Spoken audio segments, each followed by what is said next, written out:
So guitar is, you hold a guitar like this. That's how you hold the guitar. But this guitar is like a big mandolin, right? And a lot of guitar playing, a lot of guitar technique is based on mandolin technique. That's the big secret they don't tell you in the Hal Leonard guitar method and such places, is that a lot of the technique, pick style technique, it's based on mandolin technique.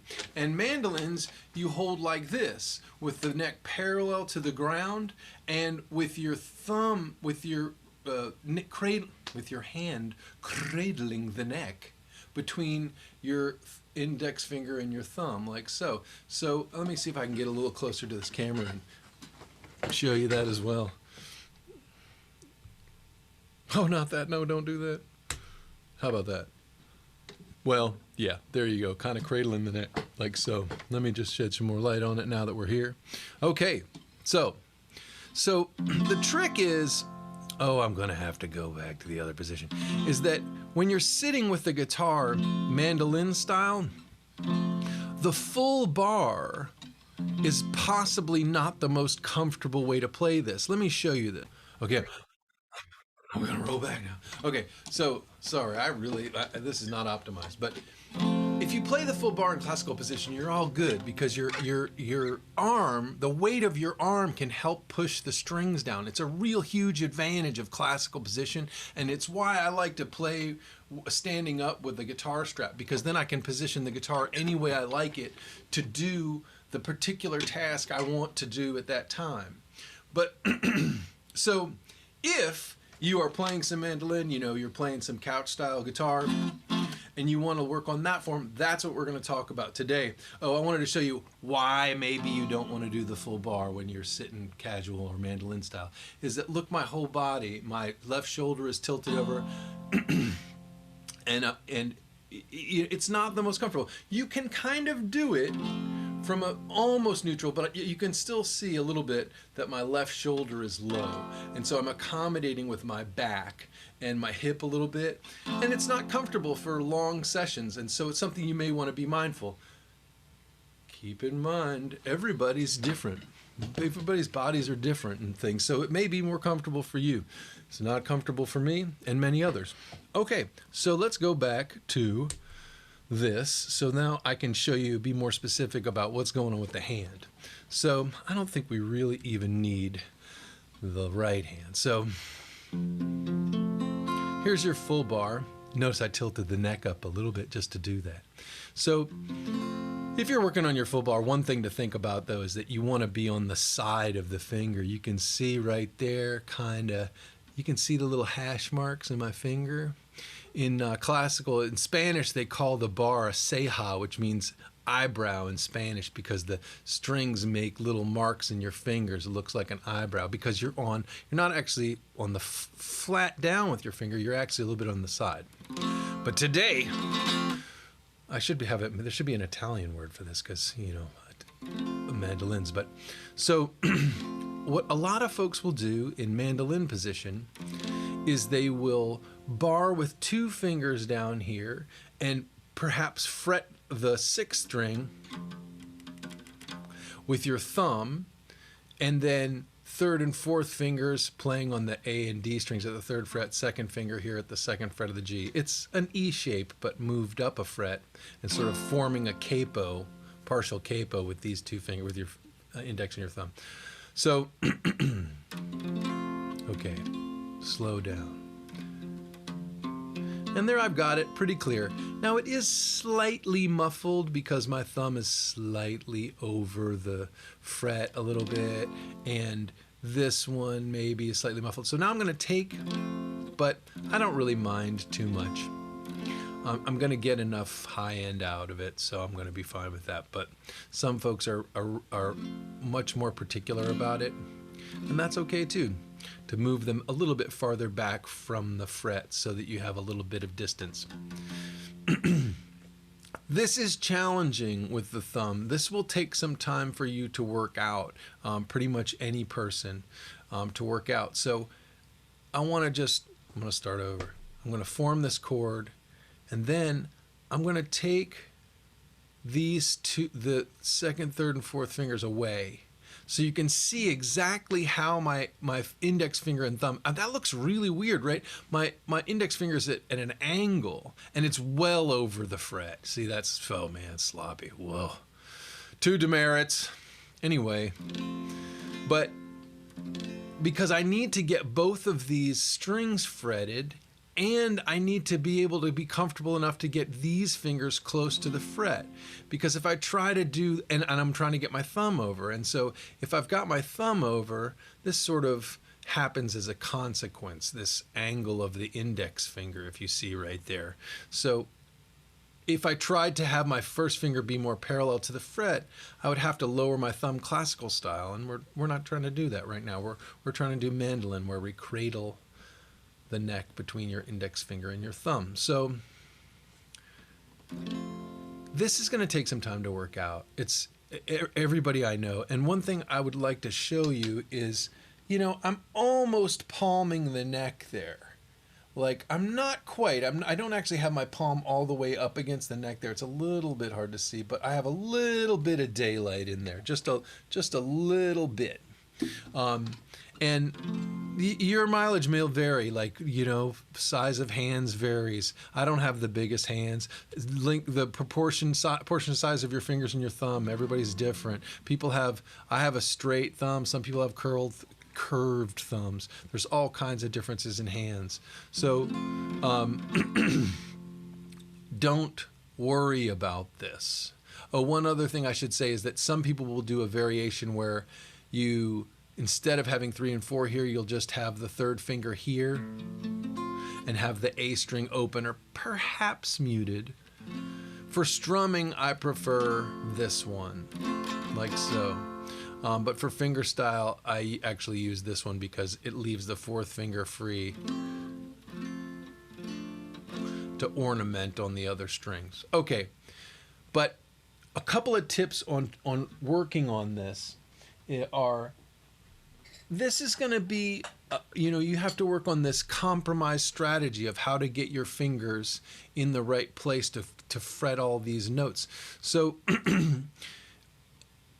I would start, you know, just trying here in the open position. And a lot of times this is the hardest place to play this chord, because at the nut is where the strings have the most tension. They have the least amount of slack. They have the most slack in the middle of the string towards the 12th fret. And you can help yourself out by, you know, employing your friendly capo, and maybe start by capoing at the 3rd fret. And I'm just going to put this end of the capo just barely on the fret so that it doesn't stretch the strings too much. And we're basically in tune, so I'm going to go with that. And you may run into a little, you know, compromise room problem with these fingers. But what this does, it does two things for you capoing up the neck. It allows you to do what a lot of athletes talk about in terms of working on your form and then increasing the weight or increasing the resistance. So, and that's part of the idea, is that by using the capo to push the strings down a little bit for you, you can work on your form and exactly where you have your fingers and getting each one of these notes clean. And it may be that you actually put your third or your index finger across 3 strings. If you have large hands, it might actually be that your index finger ends up going across 4 strings. Might be something like that. You know, like up here, I think because I'm trying to get the index finger out of the way of the capo here, my index finger is shifted and it's kind of coming across 3 strings, but it's not actually fretting the 2nd string because my 2nd finger, or 3rd string, sorry, because my 2nd string is fretting it. Okay, like so. And that's not too bad. And so you do reps of that. You remember your individual chord practice. Form the chord, push all the strings down, check for buzzes and such, release the pressure, don't take them off the strings, put it back. Get that consistent. Then once you've got that consistent, lift your fingers just 1/8 of an inch off the strings, put them back. Get that consistent. And then a little farther. And then once you've got a little strength built up after, maybe a day or two of practicing that, or however long it takes, maybe move it down one, or move it down for a couple of reps on that first day. And so now, one other advantage I should say is that the frets are closer together, which for people with smaller hands may be helpful. Then they're closer together than they are all the way down at the nut. And so now we've come down one fret. Sorry, I sort of back announced that, but we come down one fret, and the frets come a little further apart, and the capo is giving you a little bit less help, so it takes a little more strength. And you really do have to, the disadvantage of mandolin technique is you really have to squeeze to get the strings down. You're not able to use the weight of your arm to kind of hang on the strings. And then come down another fret. And like so. And that's how I would work on that. Take time. This is something where you're going to want to spend. The best thing to do is to spend 3 minutes on it in the morning, right when you get up. Actually, first thing in the morning, before you get your hands wet, like if you take a shower in the morning, before that is a really good time because your calluses aren't softened from the water. So it's a good time if you're working on your calluses to do that. Just three minutes, and then go about your morning routine. And then if you're working from home, another 3 minutes. Couple times during your workday, instead of surfing TikTok or whatever, cat videos, whatever, just play a little guitar. Hey, you could, maybe. I like cat videos too. Anyway, but and then in the evening. But the idea being a few windows during the day, and try to be as consistent as you can over a few weeks, probably. A lot of times it will take people 6 weeks to build up the coordination and the strength to form an F chord. Not uncommon at all. So don't beat yourself up. I mentioned C minor, so what the heck? Here it is as a bonus. Why? C is so easy. Why is C minor so hard? Okay, so look, C major, right? Sure, this is the, C, a bouncy C. Hey, we got lots of E's, which is the third, and so the problem with C is that the third of the chord, which is the note in the chord which determines whether it's major or minor, is on an open string, so you can't lower that note, unless you retune the guitar, and who wants to do that for one chord? So, so you can play this. C minor, which is the third of the chord at the first fret of the D, and then the open G, and then B, C minor. But let's face it, that's not super convenient either. Or you could play this in the middle 4 strings. Unless I'm playing something very specific in finger style, I'm not gonna play that. So, how do you play C minor? Well, the best and simplest place to start, it goes with our F chord, is that now, I'm sorry, a little buzzy. It's just like your B minor, come up one. So you're taking a B minor shape, B, it's a half step between B and C, so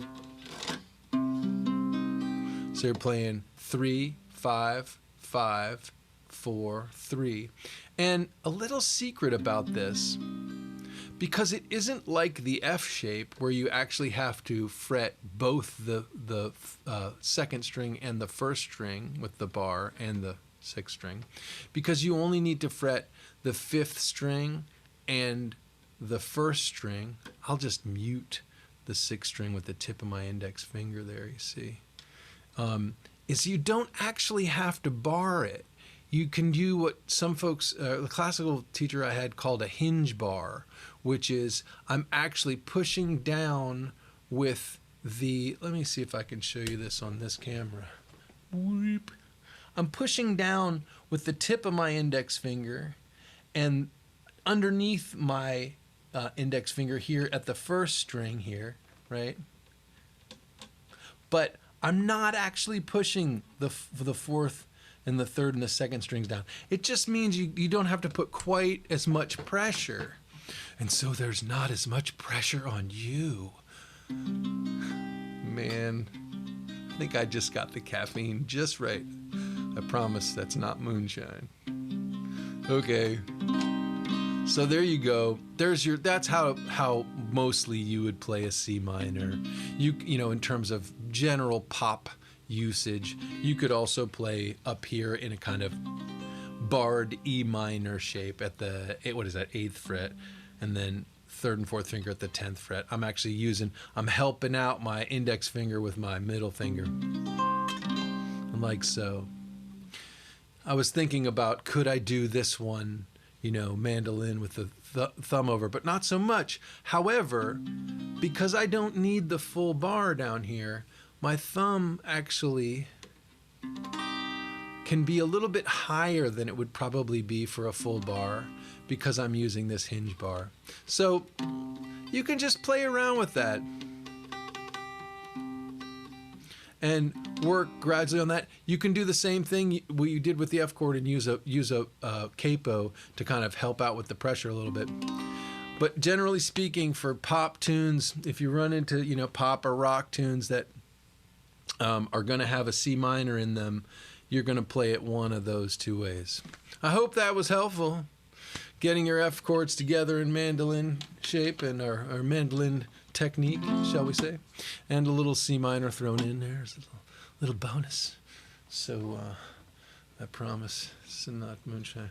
Okay, y'all have a good night. We'll see you again soon. Bye.